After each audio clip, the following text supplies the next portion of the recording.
tungkol sa Diyos.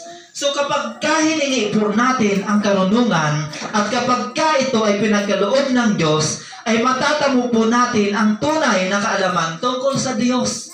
Kung bakit po maraming tao ang marunong sa salita ng Diyos, na akala po natin they are nothing kasi naman hindi po sila nakapag-aral, wala po silang mga tinatawag na secular school, hindi po sila nakatungtong ng kolehiyo, ng secondary, pero kapag sila ay nagsalita, talaga naman hinihiya yung mga pilosopo sa mundong ito. Bakit? Unang-una, kasi humingi sila ng karunungan sa Diyos. Pangalawa, sila ay kinakasihan ng banal na espiritu. Pangatlo, talaga naman pinag-aralan ng salita ng Diyos. Totoo yun. At marami nagpapatotoo tungkol dito. Ano po? Tinatalo pa nga nila yung may mga masteral degree. Tinatalo pa po nila yung mga may mga doctorate. Bakit? Kasi po, meron silang sapat na karunungan na nagmumula sa Diyos. Yung wisdom nila, it is innate. Ano po? Kasi it is given by God. Amen? And sa verse 6, sabi po diyan, sapagkat si Yahweh ang nagkakaloob ng karunungan. Imagine niyo po yun, kapag ang Diyos ang nagbigay sa atin ng karunungan at kaalaman, sa bibig niya ang kaalaman ay at unawa ay bumubukal. Ganon pala yun, mga kapatid. Hindi tayo nakapagsasalita ng ayon lang sa ating sariling theory. Hindi tayo nakakapagsalita ng ayon lang sa ating kuro-kuro, kundi nakakapagsalita tayo ayon mismo sa kalooban ng Diyos.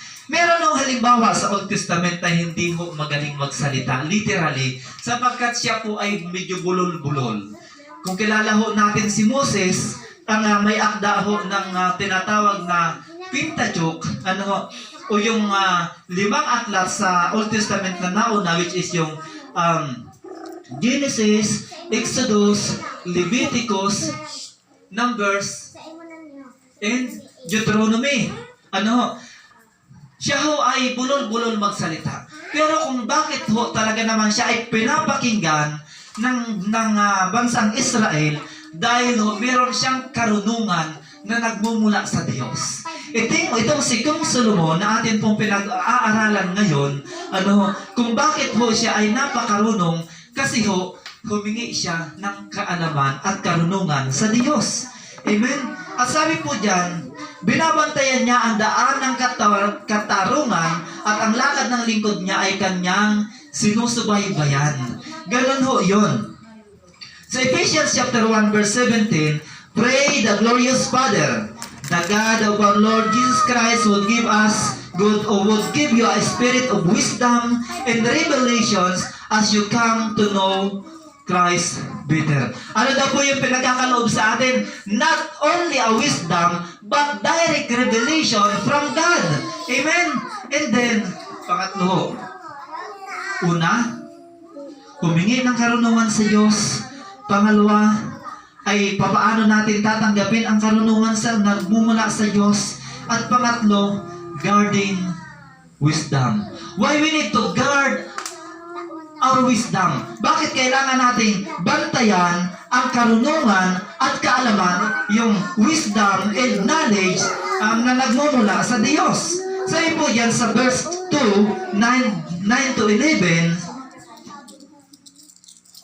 kaya nga iyong maunawaan ang katuwiran at katarungan at iyong susundin ang landas ng kabutihan.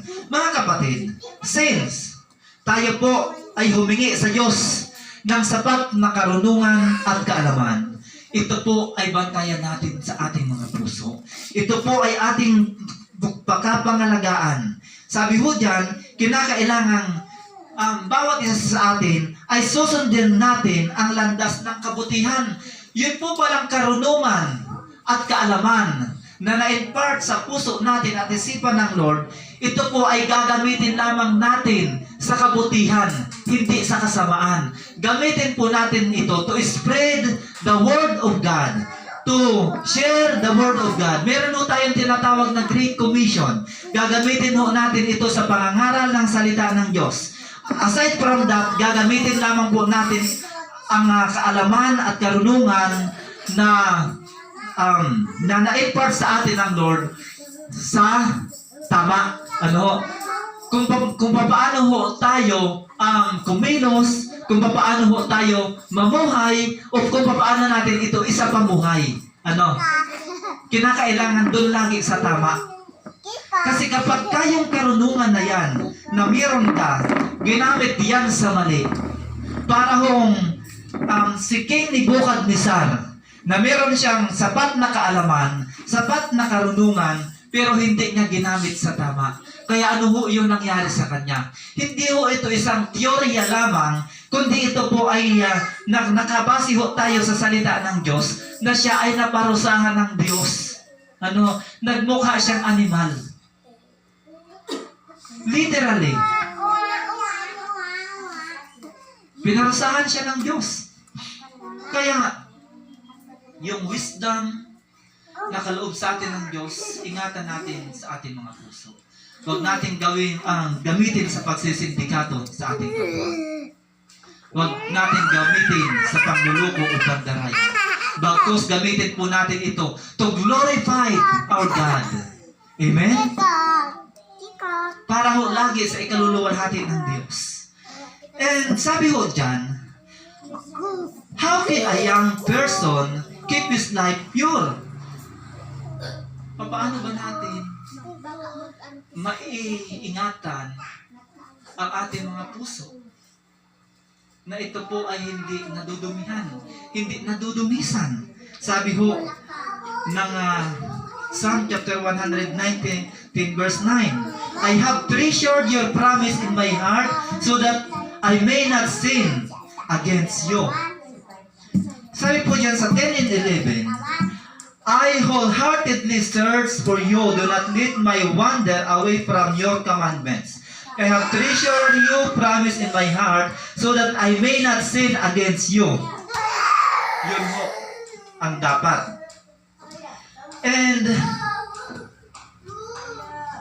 pangalawang bagay ho na pag-uusapan natin sa umagang ito, the fruit of wisdom. Ano nga ulit yon? The fruit of wisdom. The fruit of wisdom. Namumunga rin po pala yung kaalaman. Hindi lamang po yung prutas, o yung puno, o yung halaman, ang namumunga, kundi yun rin po palang kaalaman. Sabi ho dyan, una, protection and guidance. Yun ho palang unang bunga ng karunungan. Sabi po dyan, protection and guidance. Guidance, protection. Sabi ho dyan sa chapter 12 hanggang 15, ilalayo ka nito sa masamang pamumuhay. Can you imagine with that? Through wisdom na na-acquired po natin from God, ilalayo po niya tayo sa masamang pamumuhay, at doon sa mga taong may nais ay kaguluhan, ilalayo ka rin ito sa mga tampalasan. Hindi na ho natin yan kailangang i-paraphrase. Yan po pala ay isang katotohanan na kapag ikaw po ay nag-seek ng wisdom from God, ito po yung bunga nito sa bawat isa po sa atin. Na ang landas na pinili ay landas ng kadiliman, mga taong ang hilig ay paggawa ng kasamaan, ang kanilang kasiyahay parang walang kabuluhan, sa ugaling taglay nila di sila maasahan, sila ay hindi tapat at hindi mapagkakatiwalaan. So mga kapatid, meron hong assurance of guidance and divine protection sa atin ang Lord, na tayo po ay ilalayo doon sa mga taong tampalasan. Ibig sabihin, ilalayo niya tayo sa tiyak na kapahamakan. Amen? And then sabi po sa aklat ng mga awit, chapter 1 verse 1,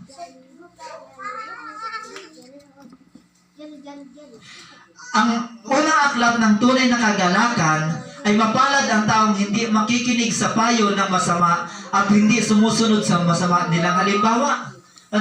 Hindi siya nakikisama sa mga kumukutya at hindi nakikisangkot sa gawaing masama. Purihin ho ang Panginoon. Bakit? Bakit hindi tayo nakikisang-ayon sa takbo ng sanlibutan? Bakit hindi tayo nakikisang-ayon sa masamang gawain? Kasi po, merong guidance and protection sa atin ang Panginoon. Di ba ang sabi ho ng Lord sa kanyang mga salita? Huwag ho tayo makisang-ayon sa takbo ng sanlibutan ito. Kasi ang takbo ng sanlibutan ito ay pasama ng pasama. Amen? Paano mo yan, Pastor? Pwede po ba tayong mag-celebrate ng Valentine's? Kung bakit nga ho, sa oras na ito, hindi po yung Valentine's ang tema natin ngayon kasi hindi naman po talaga siya biblical. Kaya pwede tayo mag-celebrate ng love, araw ng mga puso, pero hindi po yung, ang konsepto dapat natin ng araw ng mga puso ay hindi yung pang-mundong konsepto. Kasi yung pang-mundong konsepto ng araw ng mga puso ay Valentine's Day. Ano po?